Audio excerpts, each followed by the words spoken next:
Praise the lord. ప్రభునందు ప్రియమైన సహోదరి సహోదరులారా, రక్షకుడు మన ప్రాణప్రియుడైన యేసుక్రీస్తు వారి అతి శ్రేష్టమైన శుభనామంలో మీ అందరికీ శుభము కలుగునుగాక. ఈ పూట దేవుని పరిశుద్ధ వాక్య భాగంలో నుండి 100వ కీర్తన 4వ చరణం చదువుకుందాం. కృతజ్ఞతార్పణలు చెల్లించుచు ఆయన గుమ్మములలో ప్రవేశించుడి, కీర్తనలు పాడుచు ఆయన ఆవరణములో ప్రవేశించుడి, ఆయనను స్తుతించుడి, ఆయన నామమును ఘనపరచుడి. దేవుడి లేఖన భాగం ద్వారా మనందరితో మాట్లాడినట్లుగా ప్రార్థన చేద్దాం. తలలు వంచండి, కన్నులు మూయండి. ప్రేమ కలిగిన మా యేసయ్య, పరిశుద్ధుడివైన తండ్రి, ఈ దినమున చదవబడిన ఈ లేఖన భాగంలో నుండి మా అందరితోనూ మీరు మాట్లాడండి. మీ స్వరం వినిపించండి, మీ ముఖదర్శనం మాకు దయచేయండి. యేసు పుణ్యనామమున వేడుకుంటున్నాం పరమ తండ్రి, ఆమేన్. ప్రభునందు ప్రియమైన సహోదరి సహోదరులారా, చదవబడిన వాక్య భాగంలో కీర్తనలు పాడుచు ఆయన ఆవరణములలో ప్రవేశించుడి, ఆయనను స్తుతించుడి, ఆయన నామమును ఘనపరచుడి అంటూ కీర్తనకారుడు గానం చేస్తూ ఉన్నాడు. దేవుని ఆవరణంలో ప్రవేశించేటప్పుడు కీర్తనలు పాడాలట. అసలు కీర్తనలు ఎప్పుడు పాడతారు? లేఖనం ఏమి సెలవిస్తుంది? ఒకసారి గమనిస్తే యాకోబు గారు రాసినటువంటి పత్రికలో ఈ మాట రాయబడింది. యాకోబు పత్రిక 5వ అధ్యాయము 13వ వచనం, మీలో ఎవరికైనాను శ్రమ సంభవించినా అతడు ప్రార్థన చేయవలెను, ఎవరికైనాను సంతోషము కలిగిన అతడు కీర్తనలు పాడవలెను. శ్రమ సంభవిస్తే ప్రార్థన చేయాలట. ఎవరికైనా సంతోషం కలిగితే ఆ సంతోషాన్ని వ్యక్తపరుస్తూ అతడు కీర్తనలు పాడాలి. అంటే కీర్తనలు ఎప్పుడు పాడతారంటే సంతోషం అధికమైనప్పుడు. సంతోషంలో పాటలు పాడుతూ దేవుణ్ణి స్తుతించడం ఆనాటి నుండి ఈనాటి వరకు ఉన్నటువంటి ఆనవాయితీ. మరి దేవుని ఆలయంలో ప్రవేశించినప్పుడు స్తుతిస్తూ ఆరాధిస్తూ ప్రవేశిస్తాను అంటే బాగానే ఉంటుంది. కానీ ఇక్కడ క్లియర్గా చెప్తున్నాడు, కీర్తనలు పాడుచు ఆయన ఆవరణములో ప్రవేశించండి. దేవుని ఆవరణములో ప్రవేశించుట కూడా భక్తుడికి సంతోషదాయకమట. సంతోషం ఎంత సంతోషం అండి, మామూలు సంతోషం కాదు. ఇది దావీదు భక్తుని యొక్క అనుభవం ఒకటే కాదండి. 84వ కీర్తనలో కోరహు కుమారులు కూడా ఈ విధంగా గానం చేస్తున్నారు. ఒకసారి ఆ మాట కూడా చదువుదాం. 84వ కీర్తన 2వ చరణం, యెహోవా మందిరావరణములను చూడవలెనని నా ప్రాణము ఎంతో ఆశపడుచున్నది, అది సొమ్మసిల్లుచున్నది. జీవము గల దేవుని దర్శించుటకు నా హృదయమును నా శరీరమును ఆనందముతో కేకలు వేయుచున్నవి. విన్నారా? దేవుని మందిరావరణములో ప్రవేశించాలని ఆ మందిరావరణమును చూడాలని ఎంతో అతని ప్రాణం ఆశపడుతూ సొమ్మసిల్లిపోతుందట. ఇది కీర్తనకారుడైనటువంటి కోరహు కుమారుల యొక్క ఆశ, వారి హృదయాభిలాష. ప్రియ సహోదరి సహోదరులారా, దేవుని మందిరావరణాలను చూడాలని అంత ఊళ్ళు ఊగుతున్నారు. ఏం సార్ అక్కడ ఇంతకీ ఏముంది?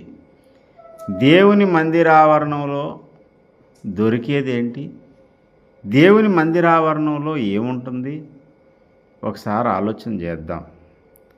ఇక్కడ నేను చెప్పే ప్రతి మాట కూడా మీరు శ్రద్ధగా వినండి. అసలు మందిరము, మందిరావరణము అనేది మొదట దీని యొక్క వివరం ఏంటో మీకు చెప్పాలని నేను ఆశపడుతున్నాను. నిర్గమకాండము 33వ అధ్యాయంలో 7వ వచనంలో ప్రభు ఈ మాట రాయించాడు. నిర్గమకాండము 33వ అధ్యాయము 7వ వచనంలో, అంతటా మోషే గుడారము తీసి పాలెము వెలుపలకు వెళ్ళి పాలెమునకు దూరముగా దాన్ని వేసి దానికి ప్రత్యక్షపు గుడారం అను పేరు పెట్టాను. యెహోవాను వెతికిన ప్రతివాడును పాలెమునకు వెలుపలనున్న ఆ ప్రత్యక్షపు గుడారమునకు వెళ్ళుచూ వచ్చాను. దేవుని వెతికినవాడు, దేవునితో సహవాసం చేయాలనుకున్నవాడు, దైవ సాన్నిధ్యం అనుభవించాలనుకున్నవాడు ఎక్కడికి వెళ్ళాలంటే ప్రత్యక్షపు గుడారములోనికి వెళ్ళాలట. ఈ ప్రత్యక్షపు గుడారము 3 భాగాలుగా ఉంటుంది. అందులో మొదటి భాగము పేరు ఆవరణము. ఈ ఆవరణ భాగము ఎలా ఉండాలో, దాని కొలతలేంటో దేవుడు చెప్పారు. ఇక రెండవ భాగం పేరు పరిశుద్ధ స్థలం. ఆలయం లోపల గర్భగుడి ఉంటుంది. ఈ గర్భగుడి ఉన్నటువంటి భాగాన్ని ఏమంటారంటే అతి పరిశుద్ధ స్థలం అంటారు. మందిరం 3 భాగాలు. లోపల నుండి చెప్పుకొస్తే అతి పరిశుద్ధ స్థలము, తర్వాత పరిశుద్ధ స్థలము, తర్వాత ఉండేది ఆవరణం. ఇది మందిరం యొక్క స్థూలమైనటువంటి వివరణ. ఈ ఆవరణము ఎలా ఉంటుంది అంటే నిర్గమకాండము 27వ అధ్యాయము 9వ వచనం నుండి 19వ వచనం వరకు వ్రాయబడినటువంటి మాటలు మనం చదివితే, మరియు నీవు మందిరమునకు ఆవరణము ఏర్పరచవలెను. ఈ ఆవరణము యొక్క పొడవు 100 మూరలు, 100 మూరల పొడవు, ఒక 50 మూరలు వెడల్పు కలిగిన దానిగా దాన్ని నువ్వు చెయ్యాలి. ఈ ఆవరణానికి నువ్వు వాడవలసినటువంటివి ఏంటంటే, పేరిన సన్ననార యవనికలు ఒక ప్రక్కకు ఉండాలి. ఒక ప్రక్క 20 దిమ్మలు, 20 స్తంభాలు పెట్టి ఆ స్తంభాలు నిలబడడానికి వెండితో పిండి బద్దలు తయారు చేసి పెట్టాలి. ఇత్తడి దిమ్మలు ఉండాలి. ఇత్తడి దిమ్మల మీద స్తంభాలు ఉండాలి. ఆ స్తంభాలు ఇత్తడి స్తంభాలు. ఈ ఇత్తడి స్తంభాలు నిలబడడానికి వెండితో చేసిన పిండి బద్దలు. దీనికి చుట్టూ ఇప్పుడు మనం టెంట్ హౌస్ వాళ్ళు టెంపరీ వాల్స్ అవి నిలబెడతారు కదా, ఆ టైపు ఉంటుంది అన్నమాట. దాని పొడవు వచ్చి 100 మూరలు, దాని వెడల్పు 50 మూరలు. అలా ఒక ఆవరణాన్ని తయారు చేయాలి. మందిరం ఎంత ఉంది? మందిరము లోపల అది 10 మూరల వెడల్పు, పొడవు వచ్చి 30 మూరల పొడవు కలిగినటువంటి దానిగా చేయాలి. ఈ 30 మూరల్లో 10 × 10, ఇటు 10 మూరలు, వెడలు 10 మూరలు, పొడవు 10 మూరలు కలిగినటువంటి స్థలము అతి పరిశుద్ధ స్థలం. ఇక పరిశుద్ధ స్థలం వచ్చి అదెంతంటే 20 మూరల పొడవు, 10 మూరలు వెడల్పు. ఇదండి మందిరపు ఆ ప్రత్యక్షపు గుడారము యొక్క కొలతలు.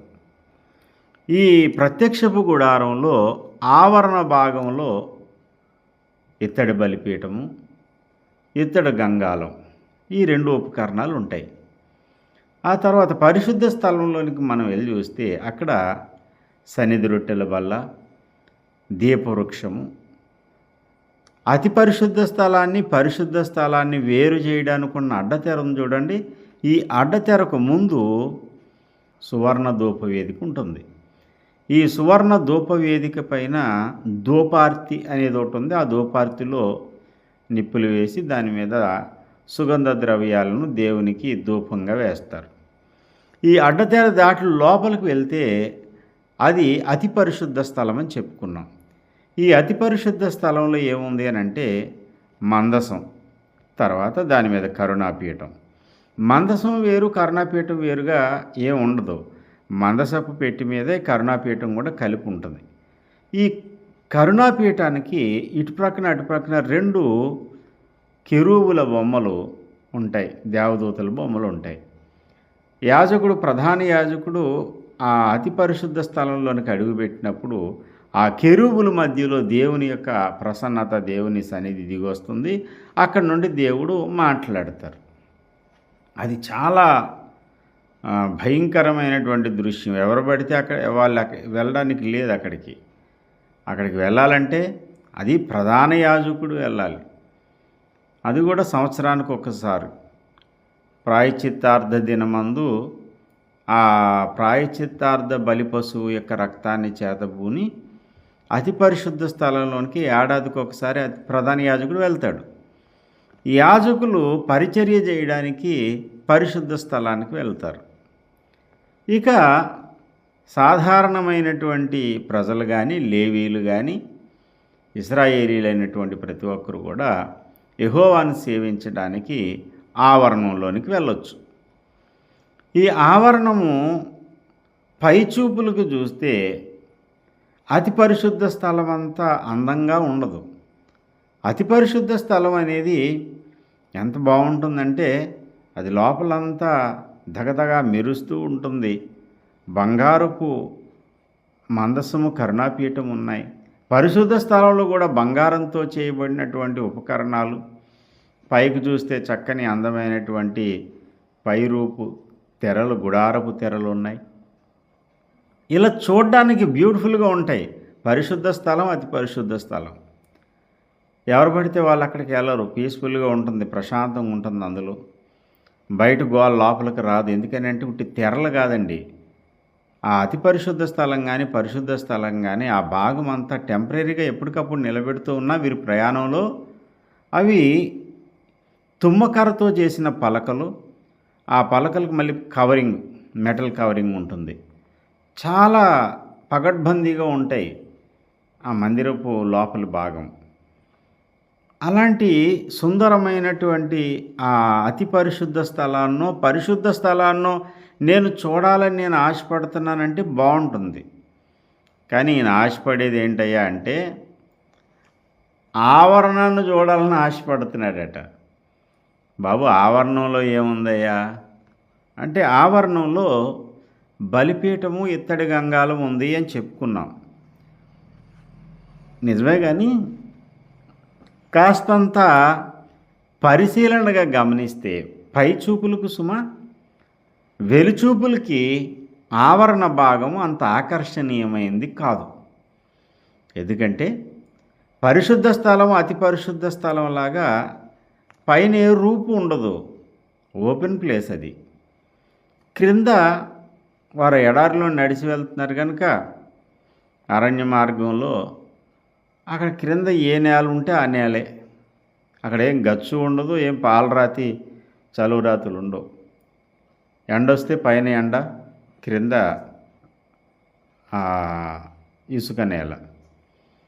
ఈ పరిస్థితుల్లో అది అక్కడ కూర్చుని విశ్రమించడానికి చల్లని వాతావరణం కూడా ఉండదు. అక్కడ పైచూపులకు ఆవరణం ఏమాత్రం ఆకర్షణీయంగా ఉండదు అని అనడానికి నేను కొంచెం వివరించి చెప్తాను, వినండి.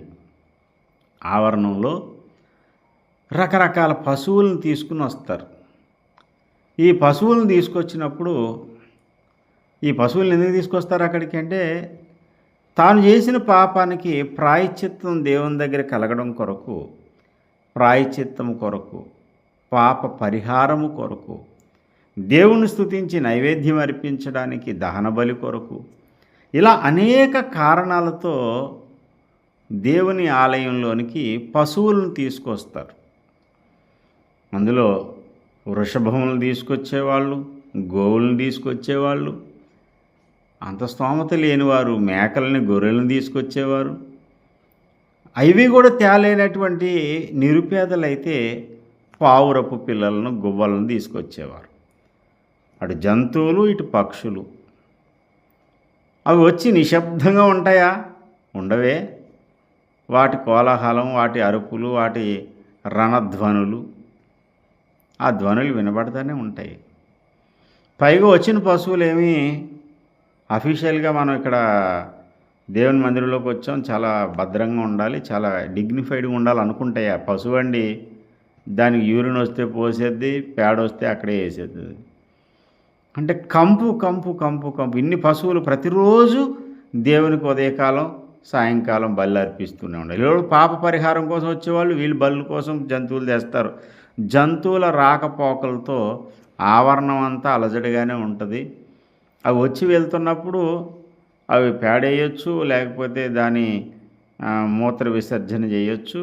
అంతా ఏమీ ఆనందంగా ఉండేది ఏం కాదు అక్కడ.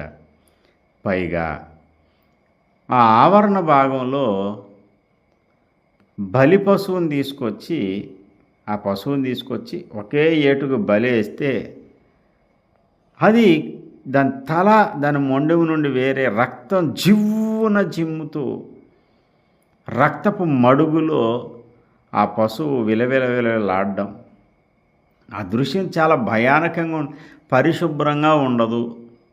రెండోది ఆహ్లాదకరంగా ఉండదు, భయానకంగా ఉంటుంది. రక్తపు టేరులు పారుతున్నటువంటి పరిస్థితి. ఆ రక్తాన్ని మరలా ఒక పాత్రలో పట్టి ఆ రక్తాన్ని బలిపీఠం మీద, గుడారం మీద చల్లుతూ ఉంటాడు యాజకుడు. రక్తపు టేరులు ఒక పక్క, రక్తపు మరకలు మరో పక్క. చూడ్డానికి ఏమీ ప్రశాంతంగా ఏం కనిపించదు, అంత గలిబిలి గందరగోళం. ఒకసారి ఆలోచించండి, నేను చెప్పేది ఒకసారి వినండి. ఆవరణ భాగంలో జంతువుల అరుపులు, మనుషుల మాటలు, నిశ్శబ్దం అనేది ఏమీ లేదు అక్కడ. ప్రశాంతత అనేది ఏమీ కనబడదు అక్కడ. మరో పక్క బగబగ బగ మండుతున్నటువంటి ఆ బలిపీఠం మీద అగ్ని. ఎక్కడ బాగా అగ్ని మండుతూ ఉంటుందో అక్కడ ఎవరు కూడా మరి వంటలు చేసేదారు చూడండి. పుల్లల పొయ్యి పెట్టి పెద్ద మంటలు పెడితే అక్కడ వంట చేసే ఆయనకి తప్పదు కాబట్టి ఉంటాడు. మరి వేసవి కాలంలో ఆ వంట చేసే ఆయన కూడా చాలా కష్టమే. ఒకసారి అలా విజిట్ చేయడానికి వెళ్తే మనకి అక్కడ ఉండలేము. అక్కడ వేడికి పైన వేడి క్రింద వేడి అన్నట్టు ఉంది పరిస్థితి అక్కడ. ఇక ఆ ఆవరణ భాగంలో ఈ జంతువులను వధించడం, ఆ జంతువు యొక్క పార్ట్స్ అన్నిటిని విడదీసి వాటిని కడిగి బలిపీఠం మీద పెట్టడం జరుగుతూ ఉంటుంది. ఈ సీన్ అంతా చూడండి ఒకసారి. అక్కడ నీటితో పని, ఎక్కడెక్కువ నీళ్ళు ఎక్కువ వాడకం వాడేమో అక్కడంతా అంత బందబందగా ఉంటుంది, బురద బురదగా ఉంటుంది. ఈలోపుగా అక్కడ బలి అర్పించడానికి వచ్చేవారు, యాజకుడు పరిచర్య చేయడానికి వచ్చేటప్పుడు గంగాలం దగ్గరికి వెళ్ళాలి, కాలు కడుక్కోవాలి, బలిపీఠం దగ్గరికి రావాలి, మళ్ళీ గంగాలం దగ్గరికి వెళ్ళాలి, కాలు కడుక్కోవాలి, పరిశుద్ధ స్థలంలోకి వెళ్ళాలి. కడుక్కోవడం రావడం, కడుక్కోవడం రావడం, ఈ ప్రక్రియ జరుగుతుంటే అక్కడ బంద నీళ్ళు, ఓ పక్కన రక్తం, మరో పక్కన నీళ్లు. మరొక విషయం చెప్తాను వినండి. ఈ బలి చేసినటువంటి పశువు మాంసాన్ని ఎక్కడ పెడతారు అంటే బలిపీఠం మీద ఉన్న కట్టెల మీద చక్కగా పేర్చి మంట పెట్టాలి. మాంసం కట్టెలపై కాలుతూ ఉందంటే ఎలాంటి స్మెల్ వస్తుందండి? ముక్కులు అదిరిపోయే దుర్గంధం. సార్, దేవుని ప్రత్యక్షత గుడారం గురించి మీరు ఇలా మాట్లాడొచ్చా అంటే నేను అనడం లేదు, ఇక్కడ ఉన్న విషయం చెబుతున్నాను. మరి దీనిని చూడాలని ఎందుకు భక్తుడు ఆశపడుతున్నాడు? ఆ కంపును పీల్చుకోవాలని ఆశపడుతున్నాడా? ఆ పశువులు చేసేటువంటి ఆ ధ్వనులు లేక వాటి బాధ ఇవన్నీ ఆనందంగా చూడాలనుకుంటున్నాడా? ఇది కాదండి విషయం. బైబిల్లో ఒక మాట ఉంది కదా, మనుషుడు పైరూపం చూస్తాడు, దేవుడు ఏం చూస్తాడు? హృదయాంతరంగాలు చూస్తాడు. అవునా? అలాగే భక్తుడు కూడా దృశ్యమైన వాటిని చూడడు. అపోస్తులుడైన పౌలు మేమేం చూస్తామో మాకేం కనపడతాయో అంటూ తానేం చూస్తున్నాడో చెబుతాడు. కొరింథీయులకు రాసినటువంటి 2వ పత్రిక 4వ అధ్యాయము 17వ వచనం, మేము దృశ్యమైన వాటిని చూడక అదృశ్యమైన వాటిని నిదానించి చూచుచున్నాము అన్నాడు. దృశ్యంగా ఎదురుగుండా కనబడేదాన్ని చూడట, అదృశ్యమైన దాన్ని ఏం చేస్తాడంటే నిదానించి చూస్తాడట.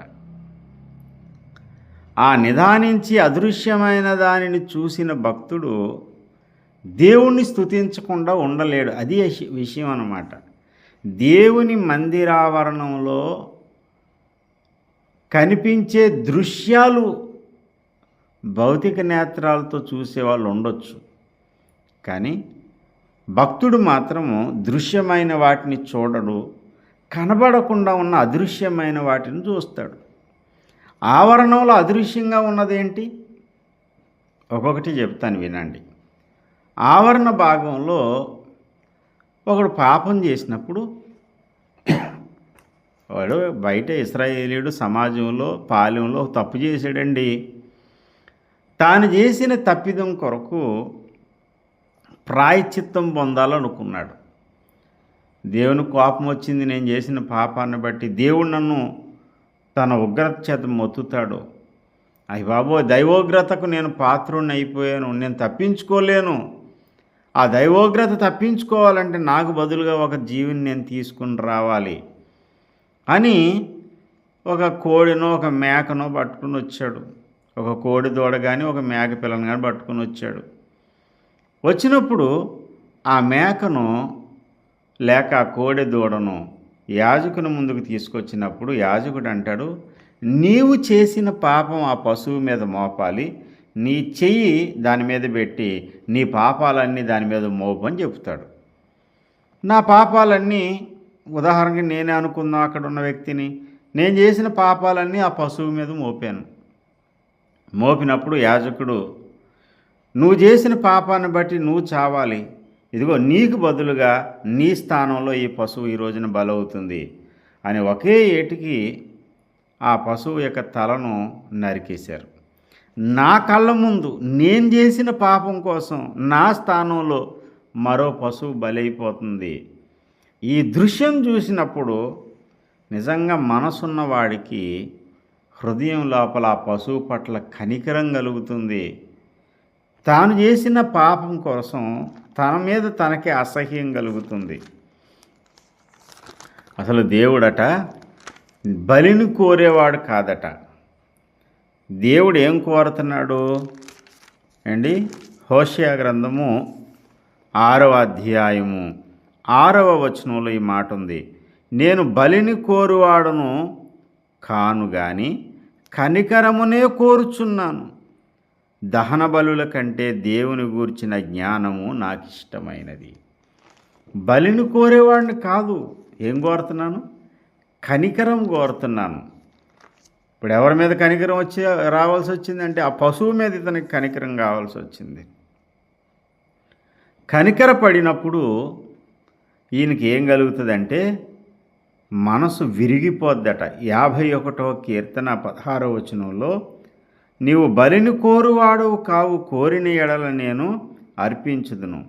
దహన బలి నీకు ఇష్టమైనది కాదు, విరిగిన మనసే దేవునికి ఇష్టమైన బలులు. దహన బలి నీకు ఇష్టమైనది కాదు నాయనా. ఏం కావాలి? కనికరమును కోరుచున్నావు, తర్వాత విరిగి నలిగిన మనసు. ఆ పశువు మీద నాకు కనికరం కలిగింది. అయ్యయ్యో, నేను చేసిన దోషం కోసం, పాపం కోసం అన్యాయంగా ఆ పశువు బలైపోతుందే అని నేను కనికరపడి బాధపడుతున్నప్పుడు నా హృదయము విరిగిపోతుంది, నా మనసు నలిగిపోతుంది. విరిగి నలిగిన మనసు నాకు కలుగుతుంది. అప్పుడు దేవా నన్ను క్షమించుము, 51వ కీర్తన 1వ వచనంలో, దేవా నీ కృప చొప్పున నన్ను కరుణింపుము, నీ వాత్సల్య బాహుళ్యము చొప్పున నా అతిక్రమములను తుడిచివేయము అని నేను మొర్రపెట్టగలుగుతాను. అలా మొర్రపెట్టగలిగినప్పుడు ఆయన బలిపీఠము యొద్ద నాకేం కలుగుతుందనంటే నివసించడానికి, బ్రతకడానికి అవకాశం దొరుకుతుంది. అంటే నీ బలిపీఠము యొద్దనే పిచ్చుకులకు నివాసము దొరికెను అన్నాడు 84వ కీర్తన 3వ చరణంలో. దేవుని బలిపీఠం దగ్గర ప్రాణభిక్ష దొరుకుతుంది. అసలు ఈ 84వ కీర్తన రాసినటువంటి కోరహ కుమారుల యొక్క అనుభవాలు కూడా అవే, వాళ్ళ చరిత్ర అదే. వాళ్ళు పితరుడైన వారి తండ్రి అయిన కోరహు పాపం చేశాడు. అతడు చేసిన పాపాన్ని బట్టి అతడు చావలసి వచ్చింది. ఎంత ఘోరమైనటువంటి మరణం అంటే భూమి మీద ఏ మనిషి ఎప్పుడూ అనుభవించలేని మరణం అన్నమాట అది. ప్రాణములతోనే పాతాళానికి వెళ్ళిపోయారు. భూమి నెరవిడిచింది వారు చేసిన దౌర్భాగ్యమైన పనిని బట్టి. ఆ సమయంలో కోరహు సంబంధులందరినీ భూమి నెరవిడిచింది, నోరు తెరిచింది, మింగేసింది. సంఖ్యాకాండము 16వ అధ్యాయం 32వ వచనంలో ఈ మాట రాయబడింది. భూమి తన నోరు తెరిచి వారిని, వారి కుటుంబములను, కోరహు సంబంధులందరినీ, వారి సమస్త సాంపద్యమును మృంగివేసెను. కానీ సీక్రెట్ ఏంటంటే 26వ అధ్యాయం 11వ వచనంలో, అయితే కోరహు కుమారులు చావలేదు. భూమి నెరవేర్చి మింగేసింది అని చెప్పి అయితే కోరహు కుమారులు చావలేదు. ఎందుకు చావలేదు అంటే బలిపీఠమును ఆశ్రయించినందున మరణపాత్రులైనటువంటి వారికి ప్రాణభిక్ష పెట్టాడు దేవుడు. చావవలసినటువంటి వారికి బ్రతుకే భాగ్యం దొరికింది. అంటే దేవుని బలిపీఠం దగ్గర ఒకడు పాపాన్ని ఒప్పుకొని పశ్చాత్తాపడినప్పుడు దేవుని దగ్గర క్షమ దొరుకుతుంది, కనికరం దొరుకుతుంది. ఆ కనికరము అతనికి ప్రాణాన్ని కాపాడుకునే అవకాశం దొరుకుతుంది. నువ్వు చేసిన పాపాన్ని బట్టి నువ్వు చావాలి, నేను చేసిన పాపాన్ని బట్టి నేను చావాలి. కానీ ఆవరణంలో ఉన్న ఆ బలిపీఠాన్ని ఆశ్రయించడం వల్ల, ఏ ఆవరణంలో ఉన్నా ఏ బలిపీఠం ఉంది మనకు? సిలువ అనే బలిపీఠం ఉంది. సిలువ అనే బలిపీఠాన్ని ఆశ్రయించడం వల్ల ఏం దొరికింది అని అంటే పాపక్షమాపణ దొరికింది. మరి పాపక్షమాపణ దొరికినందుకు ఆనందం కాదా? అందుకే ఈ ప్రారంభంలో చెప్పాను, దేవుని ఆవరణంలోనికి వచ్చేటప్పుడు కీర్తనలు పాడాలి. ఎందుకు పాడాలి? సంతోషం కనుక. ఎందుకు సంతోషమో తెలుసా? పాపానికి పరిహారం దొరికింది, పాప క్షమాపణ దొరికింది. పాప పరిహారము, పాపానికి క్షమాపణ దొరికింది గనుక స్తుతించాల్సిన అవసరం ఉంది, ఆరాధించవలసినటువంటి ఆవశ్యకత ఎంతైనా ఉంది.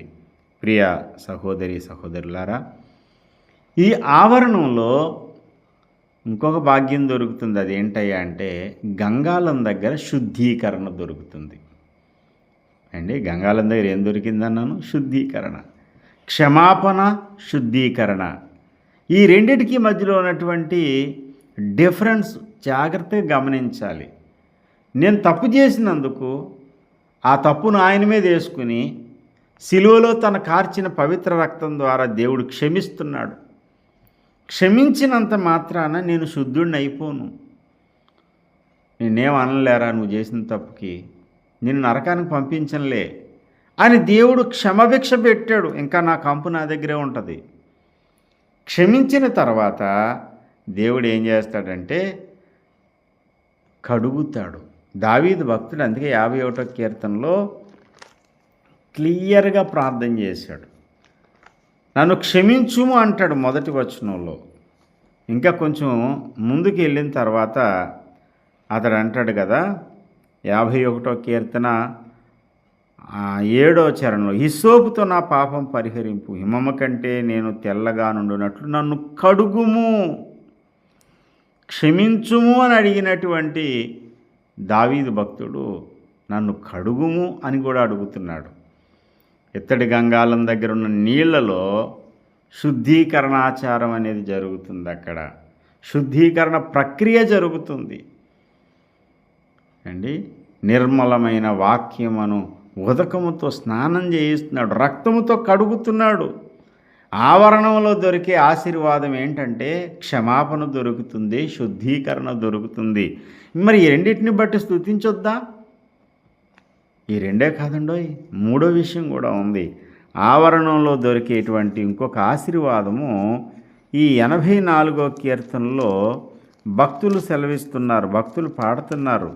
ఏమంటారంటే, నీ బలిపీఠమునొద్దనే పిచ్చుకలకు నివాసము దొరికెను, పిల్లలు పెట్టుటకు వానకోవెలకు గూటి స్థలము దొరికెను. ప్రాణభిక్ష మాత్రమే కాదయ్యా, గుడ్లు పెట్టి పిల్లలను పొదిగి పిల్లల్ని కనడానికి, పిల్లల్ని కలిగించడానికి పిల్లలు పెట్టుటకు వానకోవిలకు గూటి స్థలం దొరికిందట. అసలు గూటి స్థలం ఎక్కడ దొరుకుతుంది సార్? బలిపీఠం దగ్గర గూడు పెట్టుకోవచ్చా? బగబగ మండుతుంది, జనాలు తిరుగుతూ ఉన్నారు, పశువుల అరుపులు, ఇవన్నిటి మధ్యలో గూడు పెట్టే అంత ప్రశాంతత ఉంటుంది ఆ పక్షికి అంటే? కాదు కాదు. ఇది అక్షరార్థమైన పక్షి కోసం చెప్పట్లేదు. భక్తులు తమ్మును గూర్చి తాము చెప్పుకుంటున్నారు. ప్రాణభిక్ష పెట్టడమే కాదు సార్, కోరహు కుమారులను దేవుడు ఆ తండ్రితో పాటు ఆ పాతాళపు అగ్నిలోకి పంపించకుండా ఆపడం మాత్రమే కాదు, వారి తరతరములలో వారి పిల్లల పిల్లలకు కూడా దేవుడు కృప చూపించాడు. కోరహు పిల్లలు, వారి పిల్లల వరకు, దావీదు కాలం వరకు వారు దేవుని మందిర సేవ చేస్తూ వచ్చారు. దేవుని ఆలయంలో పరిచారకులైపోయారు. ఇంకొక ఆసక్తికరమైన విషయం చెప్తాను వినండి. మోషే ఇశ్రాయేలీలకు ప్రథమ న్యాయాధిపతిగా ఉన్నాడు. ఇశ్రాయేలీలకు న్యాయాధిపతుల పరంపరలో చిట్ట చివరి న్యాయాధిపతి సమూయేలు. ఈ సమూయేలు ఎవరి కుమారుడు అంటే హన్నా ఎల్కానా కుమారులు. ఈ ఎల్కానా ఎవరి సంతతి వాడు? మళ్ళీ ఒకసారి మనం వెనక్కి వెళ్ళి చూస్తే తిన్నగా ఈ యొక్క ఎల్కానా యొక్క చరిత్ర అంతా మనకి కోరహు కుమారుల చరిత్రలోకి తీసుకెళ్తుంది. ఎవరో కాదు, ఏ కోరహు కుమారులైతే దేవుని బలిపీఠాన్ని ఆశ్రయించి ప్రాణాలు నిలబెట్టుకున్నారో వారి సంతతి వాడే ఈ సమూయేలు. మొదటి దినవృత్తాంతముల గ్రంథము 6వ అధ్యాయంలో 22వ వచనంలో కహాతు కుమారులలో ఒకడు అమ్మీనాదాబు, వీని కుమారుడు కోరహు, కోరహు కుమారుడు అసీరు కుమారుడు ఎల్కానా కుమారుడు ఎబ్యాసాపు. ఇలా చెబుతూ వచ్చి 27వ వచనంలో నహతు కుమారుడు ఎలియాబు కుమారుడు యెహోరాహాము కుమారుడు ఎల్కానా, సమూయేలు కుమారులు జేషుడగు అష్ని అబీయేలు. ఏండి ఇక్కడ మళ్ళీ కథ ఎక్కడికి వచ్చింది? సమూయేలు దగ్గరకు వచ్చింది. ప్రియమైన సహోదరి సహోదరులారా, ఈ సమూయేలు యొక్క కుమారులలో ఒకడు పేరు హేమాను. ఇతడు సమూయేలు కుమారుడగు యోవేలుకు పుట్టినవాడు. అంటే సమూయేలుకి స్వయాన మనవడనమాట. గాయకుడగు హేమాను సమూయేలు సంతతి వారు వీరందరూ దేవుని ఆలయంలో ఉన్నవాళ్ళే, దేవుని మందిర పరిచర్య చేసిన వాళ్ళే. అందుకన్నారన్నమాట, పిల్లలు పెట్టుటకు వానకోవులకు గూటి స్థలం దొరికింది. ప్రాణభిక్ష ఒకటే కాదు, పాప క్షమాపణ ఒకటే కాదు, పాపమునకు మనకు మధ్యలో ఎడము కలగజేయడం ఒకటే కాదు, శుద్ధి చేసి వదిలేయట్లేదు. దేవుడు అభివృద్ధి పదంలో కూడా నడిపిస్తున్నాడు. బ్రతకడానికే అవకాశం లేని వాడికి దేవుడు ఆశీర్వాదాలు కుమ్మరించడం ఏంటండి? ఇది ఎంత ఆశ్చర్యకరమైన విషయం. మరి స్తుతించకుండా ఎలా ఉంటాం? స్తుతించకుండా ఆరాధించకుండా ఎలా ఉండగలుగుతామండి? అందుకని కీర్తనకారుడు ప్రాణం ఆనందంతో గంతులు వేసేస్తుంది. ఆవరణాన్ని చూడాలని, ఆవరణంలో అరుపులు కాదు, ఆవరణంలో ఉన్న దుర్గంధం కాదు, భక్తుడు ఆనందించడానికి హేతువులు, వాటి వెనకున్న పరమార్థం, వాటి ద్వారా కలిగే ఫలితార్థము. ఈ రోజున మన మనోనేత్రాలు వెలిగించబడితే దేవుని ఆవరణ భాగం ద్వారా మనకు కలిగే ఆశీర్వాదాన్ని మనం చూడగలుగుతాం, పాప క్షమాపణ చూడగలుగుతాం, శుద్ధీకరణ చూడగలుగుతాం, దేవుడిచ్చే అభివృద్ధిని మనం చూడగలుగుతాం, దేవుడిచ్చే నిత్యాశీర్వాదాన్ని మనం అనుభవించగలుగుతాం. ప్రియ దేవుని బిడ్డలారా, కీర్తనలు పాడుచు ఆయన ఆవరణలో ప్రవేశిద్దాం, ఆయన ఆరాధిద్దాం. దేవుడు చేసిన మేలులు ఉపకారాలు ఏంటిని తలంచుకొని ప్రతిరోజు ప్రతి నిత్యము అనుదినము ప్రభువా నీవు ఇచ్చిన పాప క్షమాపణ కొరకు వందనాలు, నువ్వు నాకు కలగజేసిన శుద్ధీకరణ కొరకు వందనాలు, నీవు నాకు అనుగ్రహించినటువంటి అభివృద్ధి కొరకు నీకు వందనాలు అని స్తుతిస్తూ మనం పరిశుద్ధ స్థలంలోనికి వెళ్దాం. పరిశుద్ధ స్థలంలో అతి పరిశుద్ధ స్థలంలోనికి వెళ్దాం. అక్కడ మహిమను మనం పొందుకుందాం. ఆ అంతస్తుకు వెదిగిపోదాం. దేవుడు మనకు అటువంటి కృప అనుగ్రహించునుగాక. ఆమేన్. చిన్న ప్రార్థన చేద్దామా? ప్రేమగల తండ్రి, పరిశుద్ధుడా, ఈ సందేశాన్ని విన్నటువంటి నా ప్రియ సహోదరి సహోదరుల జీవితంలో కార్యం చేయి. నిన్ను సంతోషపరిచేవారుగా, అయ్యా నీ సన్నిధిలో ఆనందించేవారుగా, కీర్తనకారుల్లాగా నాయన మీరిచ్చే దీవెన కొరకు స్తుతిస్తూ ఆరాధిస్తూ ముందుకు సాగిపోయే భాగ్యం అందరికీ దయచేయమని యేసు పుణ్యనామమున వేడుకుంటున్నాం పరమ తండ్రి. ఆమేన్. దేవుని కృపా సమాధానం మనందరికీ తోడైయుండునుగాక. ఆమేన్. Praise the Lord. ప్రియ దేవుని బిడ్డలారా, ఈ సందేశం మీకు ఆశీర్వాదకరంగా ఉంటే తప్పకుండా మీ మిత్రులకు షేర్ చేయండి. మన ఛానల్ సబ్స్క్రైబ్ చేసుకోండి. Thank you very much. May God bless you all.